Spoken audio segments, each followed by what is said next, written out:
أعوذ بالله من الشيطان الرجيم. بسم الله الرحمن الرحيم. القارعة ما القارعة وما أدراك ما القارعة يوم يكون الناس كالفراش المبثوث وتكون الجبال كالعهن المنفوش فأما من ثقلت موازينه فهو في عيشة راضية وأما من خفت موازينه فأمه هاوية وما أدراك ما هي نار حامية. صدق الله العظيم.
السلام علیکم.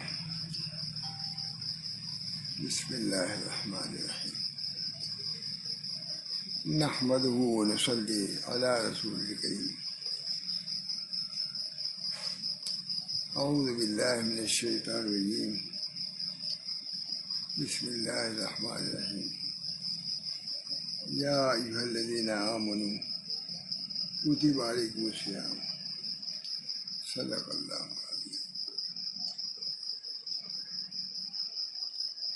یہ کتاب بہت بڑے بزرگ کی ہے. ان کا نام بہت صحائف نام. ان کا نام شاہ العالمین شاہ عبدالرزاق صاحب جھنجھانوی ہے. یہ کتاب ملتی نہیں، اتفاق سے ہم کو مل گئی تھی تو ہم نے پہلے رمضان میں سنایا ہے. لوگوں نے بہت پسند کیا. اس بنا پر آج خیال ہوا کہ آج تھوڑا سا اس سے سنا دوں. اللہ تعالیٰ اس سنانے سے بھی لوگوں کو فائدہ ہو، مجھ کو بھی فائدہ ہو اور لوگوں کو فائدہ ہو. بہت بڑے بزرگ ہیں کہ پوری کتاب اخلاقیات پر، کیفیات پر سب دائر ہے.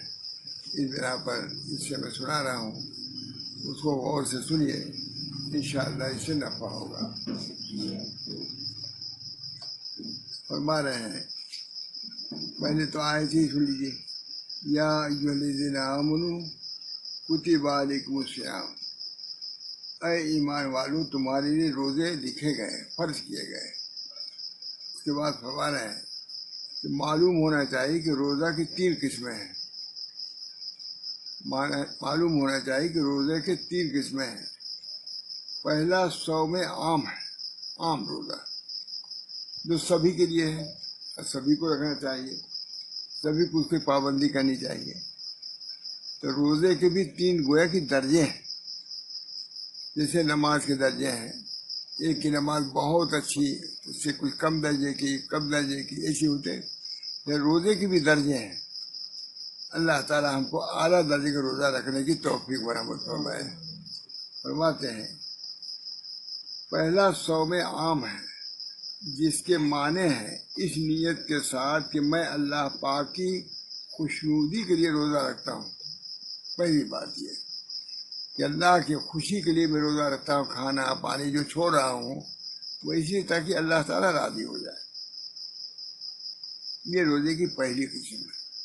نیت یہ ہونی چاہیے کہ یوں ہی نہیں میں کھانا چھوڑ رہا ہوں، یہی نہیں پانی چھوڑ رہا ہوں، بلکہ اس لیے چھوڑ رہا ہوں کہ اللہ تعالیٰ اس چھوڑنے کو ایسے راضی ہو جائے کہ دیکھو میری محبت میں میرے تعلق کی بنا پر کھانا پینا بھی چھوڑ دیا، اللہ اس طریقے سے راضی ہو جائے گا. اس بنا پر روزے کی بڑی اہمیت ہے. فرماتے ہیں اس نیت کے ساتھ کہ میں اللہ تعالیٰ کی خوشنودی کے لیے روزہ رکھتا ہوں، اول فجر سے لے کر غروب آفتاب تک کھانے پینے اور لذائذ نفسانی سے خود کو الگ رکھنا اور مکمل پرہیز کرنا، یہی کیا ہے روزہ. اول فجر سے لے کر غروب آفتاب تک کھانے پینے اور لذائذ نفسانی سے خود کو الگ رکھنا اور مکمل پرہیز کرنا، یہ کیا ہے روزہ. درمیان میں آپ کچھ کھا پی نہیں سکتے.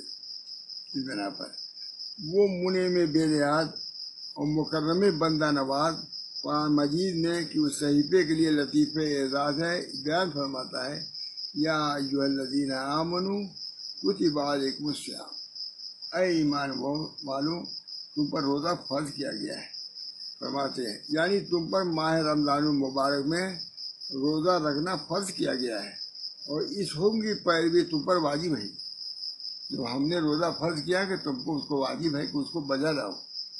تم آزاد نہیں ہو کہ جو چاہو کرو، تم ہمارے بندے ہو. ہم نے روزہ رکھنا فرض کیا ہے تو تمہارے لیے ضروری ہے کہ روزہ رکھو. اس کے عدور حکمی ہرگز نہیں کرنا چاہیے. اور اللہ تعالیٰ کے اس کرم پر غور کرو کہ اس بات کو کتبہ یعنی نوشتہ شد کہا گیا ہے، جس کے معنی ہے لکھا گیا ہے. یہ نہیں کہا کہ میں نے لکھا ہے. میں پہلے بیان کر چکا پہلے دن. یہ نہیں کہا کہ میں نے لکھا ہے، کیونکہ میں لکھنے میں یہ ہے کہ یہ مشقت گویا کہ اپنے بندے پر ڈال رہا ہوں. یہ ہے ضروری. اس میں آپ کیا کہا کتبہ لکھا گیا ہے، کسی نے لکھا نہیں. یہ نہیں کہا کہ میں نے لکھا بلکہ لکھا گیا. تو اس سے کیا ہوگا، تھوڑا سا تخفیف معلوم ہوتی ہے، سہولت سے معلوم ہوتی ہے.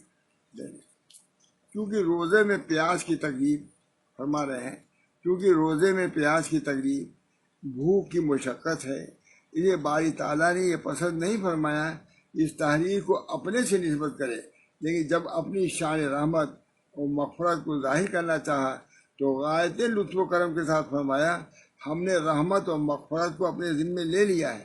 کتب ربکم علی نفسہ الرحمہ، یہاں تو یہ فرمایا، لیکن یوں فرما دیا کہ ہم رحمت کے خلاف نہیں تم سے معاملہ کریں گے. یہ تو ضروری ہے، کیونکہ اگر روزہ نہیں رکھو گے تو برات تک نہیں پہنچو گے. تو روزہ رکھنا ضروری ہے. لیکن میں کہتا ہوں کہ کتب تو میں نہیں کہوں گا، میں نے کیا، بلکہ کتبہ کہا گیا ہے. اور یہاں کہیں موقع ایسا آ گیا ہے جہاں رحمت کا اظہار ہے تو وہاں کہہ دیجیے کتب ربکم علی نفسہ الرحمہ، اللہ تعالیٰ نے تمہارے رب نے اپنے اوپر رحمت کو لازم کر لیا ہے. فرماتے ہیں جب تو اپنی کمزوری اور شدت ذوق کے باوجود اس حکم کو بجا لایا جو تیرے لیے لکھا گیا تھا، تو کیا اللہ جل شانہ نے اپنے فضل و کرم، جمال و جلال، عزت و کبریائی کے ساتھ جو اپنے لکھا ہے اور اپنے پر لازم فرمایا ہے وہ اس کو پورا نہیں کرے گا؟ تم کو تو بھوک ہے، کمزوری ہے، پریشانی ہے، تب بھی تم نے روزہ رکھا، مشقت کو برداشت کیا، تو اللہ تعالیٰ کو قبول کرنے میں کیا ہے؟ کوئی مشقت تم کو نہیں ہے. تو فرماتے ہیں تم ذرا سا مشقت برداشت کرو تو ہماری رحمت تم کو ہاتھوں ہاتھ لے لے گی. بہت زبردست. کہتے ہیں کیا اللہ جب تو اپنی کمزوری اور شدت ذوق کے باوجود اس حکم کو بجا لایا جو تیرے لیے لکھا گیا تھا، تو کیا اللہ جل شانہ نے اپنے فضل و کرم، جمال و جلال، عزت کی کبریائی کے ساتھ جو اپنے لیے لکھا اور اپنے اوپر لازم فرمایا ہے وہ اسے پورا نہیں کرے گا؟ جبکہ وہ کرنے پر ہر طرح قدرت رکھتا ہے. ہم کو بھائی ذوق ہے، دیکھیے صحیح نیند آ رہی ہے، پریشانی ہے، ذوق ہے، اس کے باوجود پورا کیا. تو اللہ تعالیٰ کو تو کوئی ذوق نہیں، قوت نہیں، کوئی ذوق نہیں، کوئی عذر نہیں، تو کیوں نہ پورا کرے گا؟ اس میں اللہ تعالیٰ فرماتے ہیں کہ کہتے ہیں کہ جب اپنی کمزوری اور شدت ذوق کے باوجود اس حکم کو بجا لایا جو تیرے لیے لکھا گیا تھا، تو کیا اللہ جل شانہ نے اپنے فضل و کرم، جمال و جلال، عزت و کبریائی کے ساتھ جو اپنے لیے لکھا ہے اور اپنے اوپر لازم فرمایا ہے وہ اسے پورا نہیں کرے گا؟ جبکہ وہ کرنے پر ہر طرح قدرت رکھتا ہے، اس کو کوئی ذوق نہیں، کمزوری نہیں، کوئی عذر نہیں، وہ کیوں نہ کرے گا؟ اور اپنے لطف و کرم سے تیری بخشی نہیں فرمائے گا اور تجھے بحث بری میں جگہ نہیں دے گا؟ ضرور دے گا۔ کہتے ہیں اس مہینے کی ہر مقدس شب میں جبکہ سورج جو ستاروں کا شہنشاہ ہے جا کر غار مغرب میں چھپ جاتا ہے اور رات ظلمت شب کے پردے اطراف عالم میں چھوڑ دیتی ہے کہ اس سے پہلے کہ صبح ہو، اپنے جمال جہاں آرا سے عالم کو مکمل نور بنا دے، بارگاہ الہی کا مقرب فرشتہ آواز لگاتا ہے، حل میں مستقبل فیغفر لہو۔ کہتے ہیں جب سورج ڈوب جاتا ہے، اس وقت جب تاریکی ہو جاتی ہے، اس وقت اللہ کا فرشتہ یہ آواز لگاتا ہے، حل میں مستغفر فیغفر لہو، یا کوئی مغفرت طلب کرنے والا ہے تو میں اس کی مغفرت کر دوں، ہے کوئی گناہوں کی معافی چاہنے والا تو اس کے گناہ کو معاف کر دیا جائے، حل من تائب فیتاب علیہ، کوئی توبہ کرنے والا ہے کہ میں اس کی توبہ کو قبول کروں؟ فرماتے ہیں جو اپنا دست نیاز ہے کوئی جو اپنا دست نیاز ہماری بارگاہ میں عزم و انکسار کے ساتھ پھیلائے تاکہ ہم مقصد کے موتیوں سے اس کی مٹھی بھر دیں؟ کوئی توبہ کرنے والا ہے جو اپنے کیے پر پشیمان ہو؟ کیا کوئی توبہ کرنے والا ہے جو اپنے کیے پر پشیمان ہو، جس کے دفتر عصیان کو ہم مغفرت کے پانی سے دھو ڈالیں؟ کوئی خطاوار ہے جسے ہم اپنی نگاہ لطف کے ساتھ بخش دیں؟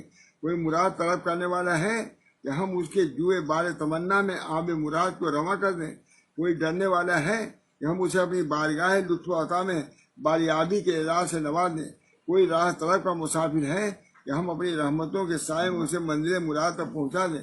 بہرحال فرماتے ہیں اے عزیز بات امیر، جان لے یہ ماہ مبارک جسے اللہ پاک کا مہینہ کہا جاتا ہے ہزار عزت احترام کے قابل ہے۔ بس سب کے بعد میں فرما رہے ہیں یا اے عزیز بات امیر، جان لے یہ ماہ مبارک جسے اللہ پاک کا رمضان شہری ہے، اے عزیز اے بات امیر جان لے یہ ماہ مبارک جسے اللہ پاک کا مہینہ کہا جاتا ہے ہزار عزت و احترام کے قابل ہے کہ کوئی دل آزار و بے حمیت مہمان نہیں ہے، یہ مہمان ہے تمہارا، عزت والا ہے، تمہارے گھر آیا ہوا ہے، یہ کوئی دل آزار اور بے حمیت مہمان نہیں ہے کہ جو تیرے گھر میں جھاڑو دے دے، یعنی تیرے لیے بار خاطر اور باعث نقصان ہو، بلکہ یہ ایسا معزز مہمان ہے کہ جب آتا ہے تو اپنی حوائج ضروریت کو اپنے ساتھ لاتا ہے، تمہارا محتاج نہیں ہے، یہ عزت والا ہے، مہمان ہے، یہ اپنا کھائے گا، یہ اپنی عزت اپنے لے کے آیا ہے، تمہاری عزت کا وہ محتاج نہیں ہے۔ کہتے ہیں ایسا معزز مہمان ہے کہ جب آتا ہے اپنے حوائج ضروریت کو اپنے ساتھ لاتا ہے، تیری لیے رحمت و مغفرت کے اسباب پیدا کرتا ہے، اور جب جاتا ہے تو روزہ رکھنے والوں کی لغزشوں کو اپنے ساتھ لے جاتا ہے۔ ایسا روزہ جب وہ جاتا ہے تو جتنی لغزشیں ہیں، جو گناہ ہیں، خطائیں ہیں، اس کو وہ معاف کر کے جاتا ہے۔ ایسے مبارک مہینے کو عزیز نہ رکھنا اور یہ سوچنا کہ جب اگلے سال یہ مہینہ آئے گا تب دیکھا جائے گا، کسی طرح صحیح نہیں۔ جب ایسا مہمان ہے جو باعزت مہمان ہے، تمہارا کوئی نقصان کرنے والا نہیں، اس کے بارے میں تمہارا خیال ہو کہ چلو اس سال گرمی ہے آئندہ رکھ لیں گے، یہ بہت ہی بے وفائی کی بات ہے، کسی طرح صحیح نہیں۔ اس لیے کہ کون جانتا ہے کہ کسی انسان پر آئندہ سال آئے گا بھی نہیں آئے گا، یہ سوچ کر کے ہم آئندہ رکھ لیں گے، یہ انتہائی حماقت کی بات ہے، بے وفائی کی بات ہے، کیونکہ اس کو نہیں معلوم کہ آئندہ رمضان آئے گا یا نہیں آئے گا۔ اس لیے کہ کون جانتا ہے کہ کسی انسان پر آئندہ سال آئے گا بھی یا نہیں۔ یہ خیال کر کہ ایسے کتنے لوگ تھے جو پچھلے سال اس مہینے کی برکتوں اور سعادتوں سے مال تھے، بہت مال بہت سے لوگ تھے، ہزاروں آدمی تھے، اب اسی سال کتنے لوگ ختم ہو گئے، لاکھوں آدمی ختم ہو گئے، ان کو رمضان ملا نہیں ملا، پھر کہہ رہے ہیں آئندہ سال، یعنی یہ خیال کر ایسے کتنے لوگ تھے جو پچھلے سال اس مہینے کی برکتوں اور سعادتوں سے مالا مال تھے، روزہ داروں اور عبادت گزاروں میں سے تھے، انسان وہ دنیا سے جا چکے. کل بھی میں نے بیان کیا تھا, وہاں محمد احمد صاحب نے بڑے انداز سے کہا تھا کہ دیکھو یہ مجلسیں ہیں, رمضان کی مجلسیں ہیں, مانی کو آئندہ رہے گا یا نہیں رہے گا. پھر مجھے وہ خیال ہوا, انتقال ہوا کہ حضرت دیکھ رہے تھے کہ میں ہی نہیں رہوں گا. اس بنا پر سبھی لوگوں کو دیکھ لیے رمضان میں ادھر ادھر کی آزادی کا اختیار کرتے ہیں. رمضان چلا جاتا ہے, سمجھتے ہیں ہم قضا کر لیں گے, قضا بھی نہیں کرتے اور مر جاتے ہیں. اللہ تعالیٰ معاف فرمائے. یہ خیال کر کے ایسے کتنے لوگ تھے جو پچھلے سال اس مہینے کی برکتوں اور سعادتوں سے مالا مال تھے, روزہ داروں اور عبادت گزاروں میں سے تھے. امسال اس دنیا سے جا چکے ہیں. اب وہ خود دوسروں کی دعا اور فاتحہ کے محتاج ہو گئے.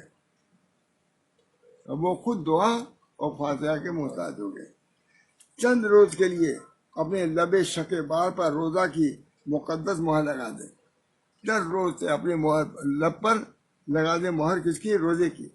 اور درویشوں کا طریق اختیار کر تاکہ تجھے یہ شرف حاصل ہو. الصوم لی و انا اجزی, روزہ رکھو, لب کو بند کرو اور روزے رکھنے کی مشقت برداشت کرو تاکہ تم کو کون سی دولت ملے گی. اللہ تعالیٰ خود ارشاد فرماتے ہیں الصوم لی و انا اجزی بہ, روزہ میرے لیے ہے اور میں اس کی جزا دوں گا. جب کچھ کرو گے تب چیز ملے گا. اللہ تعالیٰ خود فرماتے ہیں الصوم لی و انا اجزی بہ, روزہ میرے لیے ہے اور میں اس کی جزا دوں گا. یہ کب ہوگا؟ جب تم اس کے لیے کچھ محنت کرو گے, مشقت کرو گے, پیاس برداشت کرو گے, بھوک برداشت کرو گے, نیند برداشت کرو گے, تبھی یہ چیز ملے گی. اللہ پاک نے روزے کی اپنے سے نسبت قائم کی ہے. الصوم لی, روزہ اللہ پاک نے روزے کی اپنے سے نسبت قائم کی ہے. اسی وجہ سے جو بھی طاعت و عبادت اس مہینے میں بندے سے وجود میں آتی ہے اللہ پاک اسے قبول فرماتا ہے, کیونکہ مہینہ اللہ کا ہے. جب اللہ کا مہینہ ہے تو ان میں جو بھی عبادت کرو گے اللہ قبول فرمائے گا. صرف روزہ ہی نہیں, نماز, روزہ, تلاوت, ذکر, اس کی خاص اہمیت ہے. اس کی بہت بڑی بات ذکر رہا ہے. بہت بڑے آدمی ہیں, بہت بڑے آدمی ہیں. اہل عالم کو اس پر اطلاع ہوتی ہے لیکن روزے کو کوئی نہیں دیکھتا. اسی لیے خدا تعالیٰ نے فرمایا ہے کہ وہ خاص میرے لیے ہے. مختلف مذہبوں اور ملتوں کے لوگ اپنے اپنے اصنام کی عبادت یا پوجا کرتے ہیں, لیکن کسی نے اپنے ان معبودوں کے لیے روزہ نہیں رکھا. صرف اسلام میں یہ ہے کہ اپنے معبودوں کے لیے روزہ, کھانا پینا چھوڑ دیتا ہے تاکہ اپنے لوگ اپنے اصنام کی عبادت پوجا کرتے ہیں لیکن کسی نے اپنے معبودوں کے لیے روزہ نہیں رکھا. ہر طرح کی پوجا پاٹ کی مگر روزہ نہیں رکھا. روزہ خالصتاً اللہ کے لیے ہے, اس کا آج اسی کے دل میں ہے, کیونکہ روزے میں مشابہت ہوتی ہے اللہ کی. اللہ کھاتا پی رہے, بتا رہے کہ محب جو ہے وہ بھی کھاتا پی رہے. فرشتوں کی مشابہت ہے, فرشتے بھی کھاتے پیتے نہیں, تو فرشتوں کی مشابہت ہوئی, اللہ کی مشابہت ہوئی. تو جس سے عاشق نے معشوق کی مشابہت کی تو ظاہر کہ معشوق و محبوب اس سے خوش ہوگا.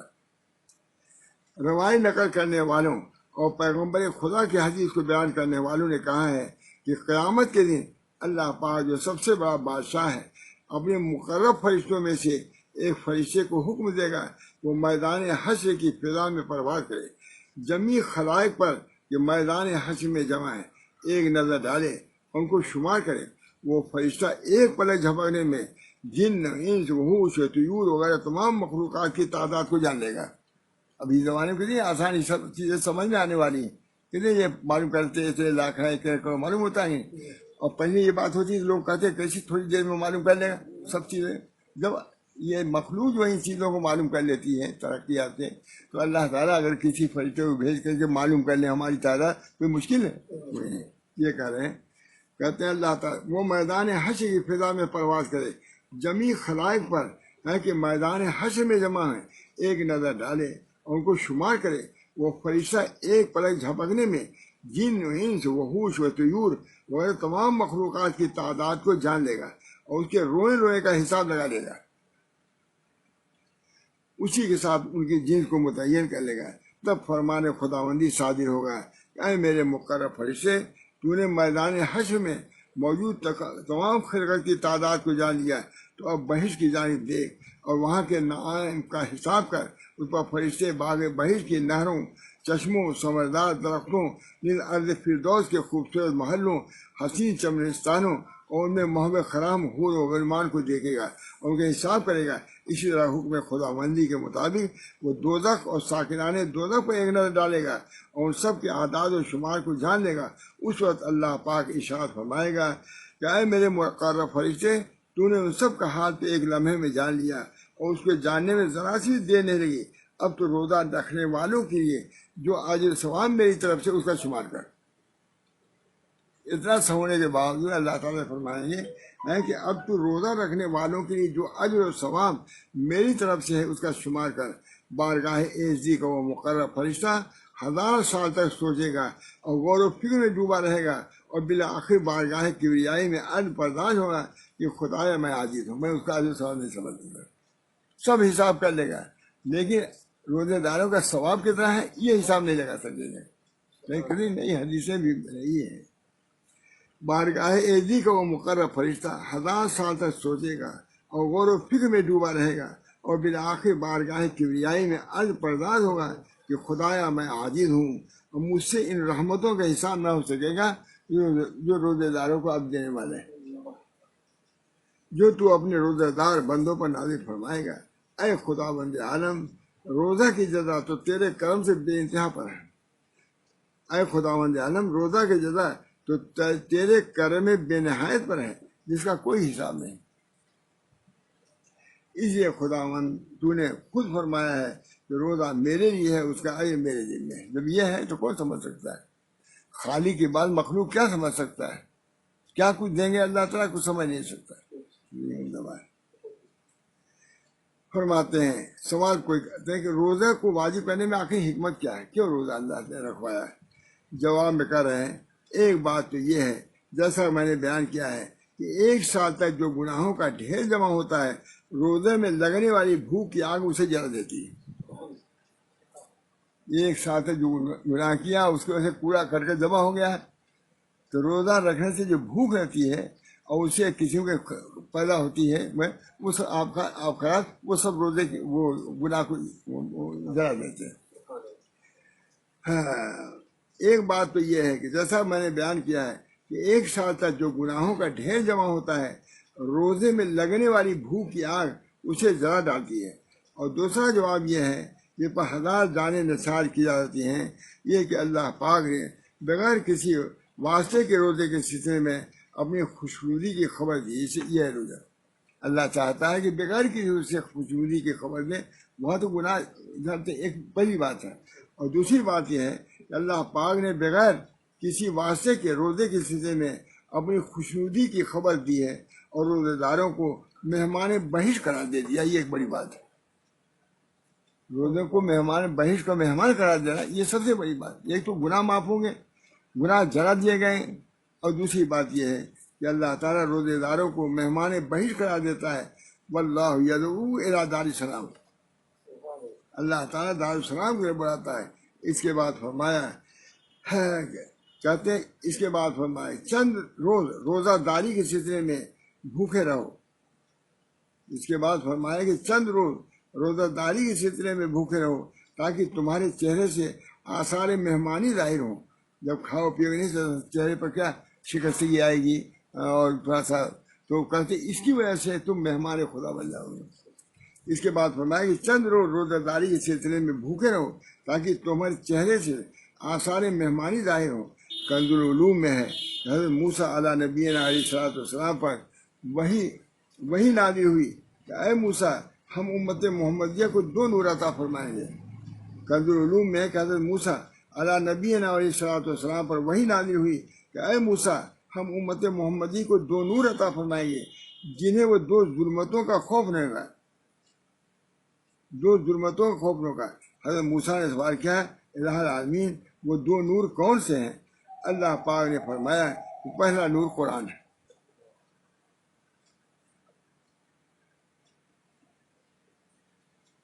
امت محمدیہ کو پہلا نور جو ہے وہ کیا ہے؟ قرآن ہے.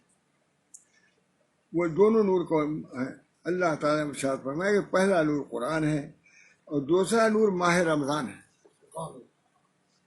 امت محمدیہ کو اللہ نے 2 نور دیا ہے، ایک قرآن دیا ہے، ایک رمضان دیا ہے. تو ذہن میں تھا نور تو قرآن سمجھتا آدمی. یہ حدیث ہے. حضرت موسیٰ نے سوال کیا یا الہ العالمین وہ دو نور کون ہیں جس کو محمدیہ کو آپ نے دیا ہے؟ اللہ پاک نے ارشاد فرمایا پہلا نور قرآن ہے اور دوسرا نور ماہ رمضان ہے۔ اللہ ہم سب کو نصیب فرمائے، قدر کرنے کی توفیق فرمائے۔ حضرت موسیٰ علیہ السلام نے پھر پوچھا وہ دو ظلمتیں کون ہیں، تاریکیاں کون ہیں جس سے دو نور والوں کو کوئی ضرر نہیں پہنچے گا؟ فرمایا وہ دو ظلمتیں ہیں، ظلمت قبر اور ظلمت یوم قیامت۔ دو ظلمت نکال دیا ہے، نور دے دیا ہے اور ظلمت کو ختم کر دیا۔ ظلمت کیا ہے؟ ظلمت قبر، قبر میں تاریکی نہیں ہوگی، امت محمدیہ کے قبر میں تاریکی نہیں ہوگی، اور قیامت دن نور ہی نور ہوگا، ظلمت کا نام و نشان نہیں ہوگا۔ قبر کی ظلمت، حضرت اورنگزیب علیہ السلام کتنے بڑے شخص ہیں، جو آخر وقت ہوا تو اپنے لوگوں سے کہا بھائی دیکھو اتنا بڑا بادشاہ، ہندوستان پاکستان افغانستان سب کے تو بادشاہ تھے، بوڑھے ہوئے، ہم لوگ کی عمر کے جب ہوئے، کہا ظلمت قبر سے مجھے بہت ڈر لگ رہا ہے۔ اپنے آدمیوں سے کہا قبر کی ظلمت سے تاریکی سے بہت دور ہے، اس کی کیا صورت ہے؟ تو انہوں نے تسلی دیا کہ نہیں آپ کے لیے نہیں ہے۔ یہ فرمایا وہ دو ظلمتیں ظلمت قبر ہیں اور ظلمت یوم قیامت۔ اس مقدس مبارک مہینے میں امت محمدیہ کے لیے 22 فضائل ہیں، دو حرمتیں ہیں، دو عصمتیں ہیں۔ شہر رمضان الذی انزل فیہ القرآن، یہ مہینہ وہ ہے ماہ کہتے دو، ایک حرمت ماہ رمضان، ایک حرمت قرآن، دو حرمت کی گئی ہے۔ شہر رمضان الذی انزل، ایک تو رمضان دیا گیا اور اس میں قرآن دیا گیا۔ یہ کس کو دیا گیا؟ امت محمدیہ کو۔ اس بنا پر ہم کو بھی اللہ کا شکر ادا کرنا چاہیے کہ بڑی بڑی نعمتوں سے ہم کو نوازا ہے۔ ہم اپنے کو تباہ برباد کچھ نہیں سمجھتے، یہ قرآن کہہ رہا ہے، حدیث کہہ رہا ہے، یہ کتنی بڑی اہم کتاب ہے۔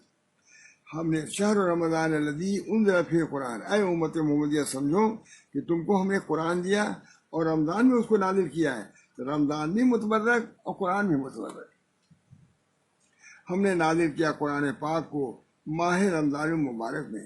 دو عصمتیں ہیں، ایک شیطان لعین سے کوئی انسان کو گمراہ کرتا ہے اور قلوب میں وسوسے ڈالتا ہے، دوسرے دوزخ کی آگ سے اس مہینے میں شیطان قید کر جاتا ہے۔ یہ سب اللہ تعالیٰ نے بچایا ہے، مومنین کو بچایا کہ ایسی چیزوں سے محفوظ رہیں گے۔ اس مبارک ماہ میں بہشت کے دروازے کھول دیے جاتے ہیں۔ دوسرے یہ کہ دلوں کو نور ایمان کی روشنی سے منور کر دیتے ہیں۔ اب دعا کرو بھائی اللہ تعالیٰ ہمارے دلوں کو منور فرما دے۔ ایک یہ کہ اس ماہ مبارک میں بہشت کے دروازے کھول دیے جاتے ہیں، دوسرے یہ کہ دلوں کو نور ایمان کی روشنی سے منور کر دیتے ہیں۔ اس کے لیے دعا بھی کریں ہم لوگ۔ دو رخصتیں ہیں، ایک وقت سے پہلے افطار مسافر کے حق میں اور دوسری بیمار کے میں۔ ایک وقت سے پہلے افطار مسافر، اگر مسافر ہے تو افطار کر سکتا ہے، یہ رخصت بھی ہے۔ پریشانی اگر ہے، بیمار اگر ہے جو روزہ نہیں رکھ سکتا ہے، یہ رخصت ہوئی کہ نہیں؟ یعنی سب کچھ ایسی ہے، لیکن اللہ تعالیٰ نے اس امت کے لیے رخصت دیا ہے کہ ایک پہلے افطار مسافر کے حق میں، مسافر اگر جا رہا ہے تو وہ افطار بھی کر سکتا ہے، یعنی نہ روزہ رکھے، جیسے اگر کوئی بیمار ہے نہ رکھے۔ اسی طرح کہتے ہیں کہ اور دو کرامتیں ہیں، ایک خود روزہ اور دوسرے جزائے روزہ۔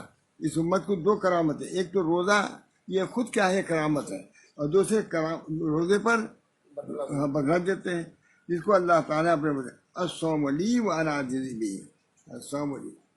دوسرے ایک روزہ دار کے منہ کی بو اللہ کے نزدیک مشک و عنبر کی خوشبو سے بہتر ہے۔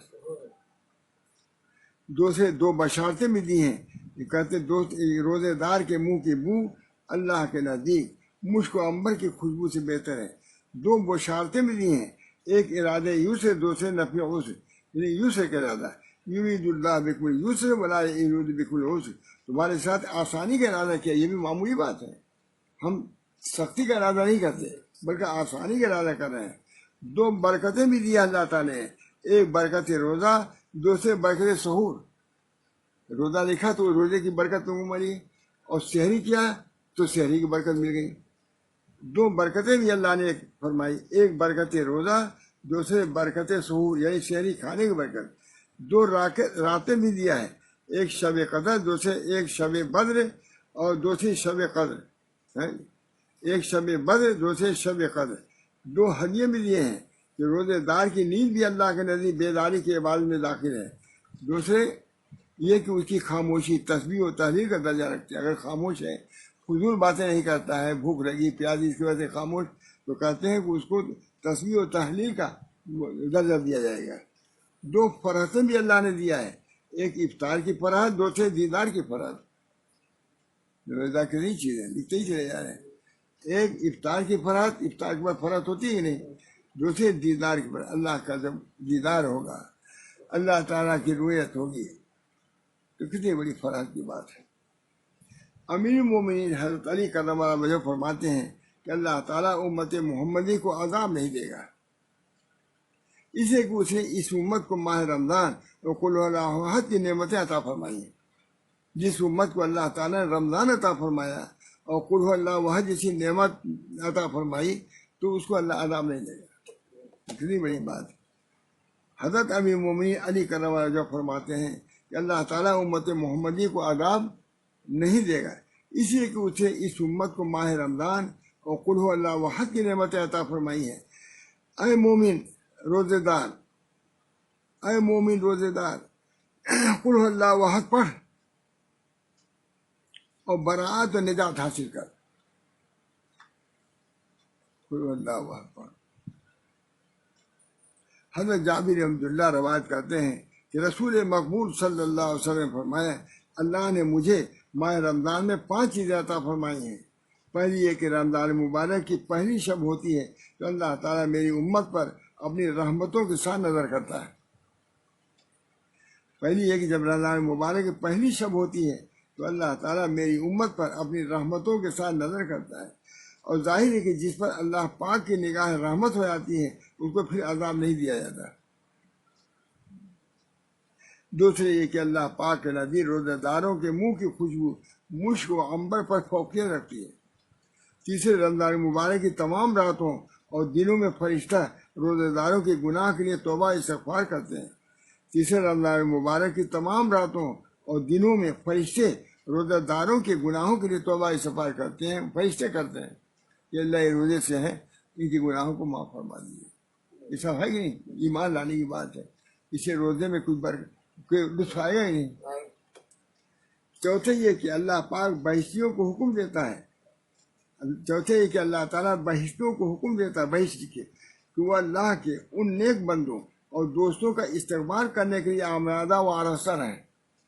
بہشت کو حکم ہوتا ہے کہ روزے دار آ رہے ہیں، اب یہاں نہیں دیکھیے آ رہے ہیں، کوئی پوچھنے والا نہیں، جو لوگ پوچھ دیتے ہیں اتنا خوش لوگ ہو رہے ہیں، لیکن اللہ تعالیٰ روزے دار چونکہ مصیبت میں ہے اس بنا پر بہشت ان کا استقبال کرتی ہے۔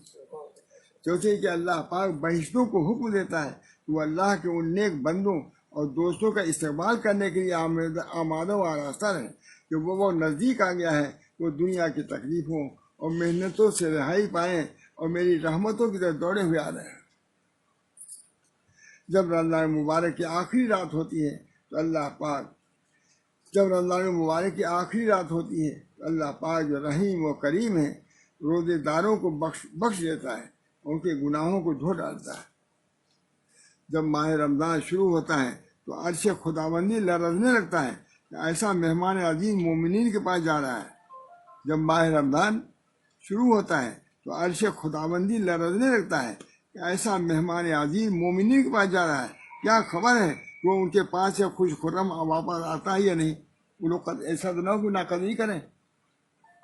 یہ عرش رہتا ہے کہ جا تو رہا ہے رمضان مبارک، لیکن جن کے پاس جا رہا ہے وہ لوگ مانی قدر کریں ہی نہیں کریں گے۔ ماہ رمضان میں مقربان بارگاہ الہی تیرے حجرے خواجگی میں تیرے محل کی طرف دیکھتے ہیں تو کسی بھوکے کے فقیر کو روٹی کی رقمت دیتا ہے یا نہیں۔ ماہ رمضان میں مقربان بارگاہ الہی تیرے حجرے خواجگی یعنی تیرے محل کی طرف دیکھتے ہیں کہ تو کسی بھوکے فقیر کو روٹی دیتا ہے یا نہیں۔ یہ جن پر روٹی ہے وہ روٹی دوسروں کو دے رہے ہیں یا نہیں یہ دیکھتا ہے۔ کسی یتیم کا دل خوش کرتا ہی نہیں، اس میں ماشاء اللہ بہت سے لوگ خوش کر رہے ہیں دل میں، روٹی کا لقمہ دیتا ہی نہیں، کسی یتیم کا دل خوش کرتا ہی نہیں، تو نے حلال روزی کمائی ہے یا حرام کی کمائی سے تیرے لیے کھانا تیار کیا گیا ہے؟ ایسا تو نہیں کہ تو یتیم یا کسی بیوے کے مال سے روزہ کھول رہا ہو جس کے حالات یہ تھے۔ امام خلف ایوب کیا ایک مالی تھی جس کو انہوں نے فروخت کر دیا تھا۔ اے عزیز بات امید، تجھے اس ماہ مقدس میں اپنے 1 سال کے گناہ بخشوا لینے چاہیے۔ اے عزیز بات امید، تجھے اس ماہ مقدس میں اپنے 1 سال کے گناہ بخشوا لینے چاہیے۔ اگر تو نے اس مبارک مہینے شہر رمضان میں اپنے گناہوں کو نہ بخشوایا پھر اس کے لیے کون سا مہینہ آئے گا؟ اخیر میں لکھ رہے ہیں اے عزیز بات امید، تجھے اس ماہ مقدس میں اپنے 1 سال کے گناہ بخشوا لینا چاہیے۔ اگر تو نے اس ماہ مبارک شہر رمضان میں اپنے گناہوں کو نہ بخشوایا پھر اس کے لیے کون سا مہینہ ہوگا؟ دریائے رحمت جوش میں ہے، اگر اس وقت تو اپنے مقصد و مراد تک نہیں پہنچتا تو کب پہنچے گا؟ رسول اللہ صلی اللہ علیہ وسلم سے روایت ہے کہ صبر کے 2 حصے ہیں، نصف حصہ ایمان سے متعلق ہے اور نصف حصہ روزے سے۔ صبر کے 2 حصے ہیں، نصف حصہ ایمان سے متعلق ہے اور نصف حصہ روزے سے۔ نیز کہا گیا ہے کہ انسان کے اعمال اور ذخیرہ ثواب کو مظالم برباد کر دیتے ہیں۔ کہا گیا کہ انسان کے اعمال اور ذخیرہ ثواب کو مظالم ظلم کرتا ہے، برباد کرتے ہیں، سوائے روزے کے کہ اس کا ثواب انسان سے نہیں چھینا جاتا۔ یہ دیکھیے، روزے کا ثواب ظلم سے بھی چھینا نہیں جاتا۔ باری تعالیٰ قیامت کے دن حکم فرمائیں گے کہ روزے دار سے قصاص نہ لیا جائے۔ اب کہ تجھے روزے عام کے بارے میں معلوم ہو گیا، جو اخیار کا روزہ ہے اور اس کی فضیلت ثواب سے بھی تجھے آگاہی ہوگی، تو اے فرزند ارجمند، جان لے کہ روزے کی دوسری قسم خاصان خدا کا روزہ ہے۔ اب اس کو بیان کر رہے ہیں، یہ تو عام روزے کا حکم تھا، اب خاصان خدا کا روزہ کیسا ہوگا آگے بیان کر رہے ہیں، کیسی نعمتیں ہوں گی۔ تو ہم لوگوں کو پہلے بھی نہیں رہنا ہے، اللہ تعالیٰ توفیق دے کہ یہی کیا کم ہے، جو پہلا روزہ ہے وہی کیا کم ہے، لیکن دوسرا اور تیسرا بیان کرتے ہی چلے گئے۔ اللہ تعالیٰ ہم سب لوگوں کو اس روزے کی قدر کرنے کی توفیق فرمائے۔ بھائی رمضان ہے تو رمضان کے متعلق بیان کرنا ہے تاکہ رمضان کی اہمیت ذہن میں آئے، کہ رمضان کا سونا بھی لکھا ہے، تحلیل اور تسبیح ہے، لیکن اچھی طرح سوئے گا، ذہن کو حاضر کر کے تبھی تو ہوگا یہ چیز۔ اس بنا پر اللہ تعالیٰ سے دعا بھی کرو کہ اللہ تعالیٰ ہم سب لوگوں کو روزے کی قدر کرنے کی، رمضان کی قدر کرنے کی، قرآن کی قدر کرنے کی توفیق مرحمت فرمائے، اور اپنی اصلاح کی فکر، اخلاق کی اصلاح، دل کی اصلاح، دل ہمارا درست ہو۔ روزے کی برکت سے اللہ تعالیٰ ہم کو قلب منیب عطا فرمائے، قلب سلیم عطا فرمائے۔ اللہ تعالیٰ ارشاد فرماتے ہیں لا ينفع مال ولا بنون الا من اتى الله بقلب سلیم۔ کسی کو کوئی چیز لا ينفع مال، نہ مال نفع دے گا نہ اولاد، کیا نفع دے گا؟ قلب سلیم، نہیں ہوگا قلب جس کے اندر روگ نہیں ہے۔ اس بنا پر یہ قلب کی اصلاح کے لیے بہت زیادہ کوشش کرنا چاہیے، روزہ رکھیں، نماز پڑھیں، تلاوت کریں اور اپنے دل کو ذرا سنبھالے رکھیں، اللہ تعالیٰ تمام نعمتوں سے نوازے گا۔ بس اتنا کافی ہو گیا۔ اللہ تعالیٰ مجھے بھی عمل کی توفیق دے، آپ حضرات کو بھی۔ وآخر دعوانا ان الحمد للہ رب العالمین۔ ہمارے علامہ خالد محمود کی تدفین ہو گئی ہے، ان کے لیے دعا کیجیے، اللہ تعالیٰ ان کی مغفرت فرمائے اور ہر قسم کی درجات عالیہ سے ان کو نوازے۔ رمضان شریف کا میں انتقال ہونا یہ بھی ان کے سعادت کی بات ہے، اللہ تعالیٰ ان کے بعد بھی ان کا کام اللہ تعالیٰ جاری رکھے اور بحسن وجوہ اس کے تکمیل کی کوشش ہونی چاہیے، لوگ کوشش کریں گے، اللہ تعالیٰ اس کی توفیق برابر کرے۔ ربنا تقبل منا انك انت السميع العليم برحمتك يا ارحم الراحمين محمد سید نبی کریم صلی اللہ تعالیٰ علیہ وسلم۔ اللہ تعالیٰ رمضان کے قدر کی توفیق دے، قیامت دے۔ اللہ تعالیٰ اپنی اصلاح کی فکر پیدا فرمائے۔ ہمارے بچے جو جتنی امت کے لوگ پریشانیوں میں ہیں، اللہ ان پریشانیوں سے نجات دے، جو بیمار ہے اللہ صحت کاملہ عطا فرمائے۔ ربنا تقبل منا انک انت السمیع العلیم برحمتک یا ارحم الراحمین۔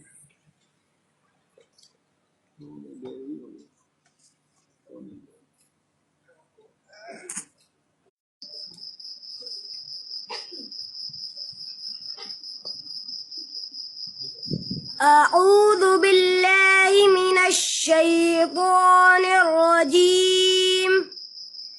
بسم الله الرحمن الرحيم.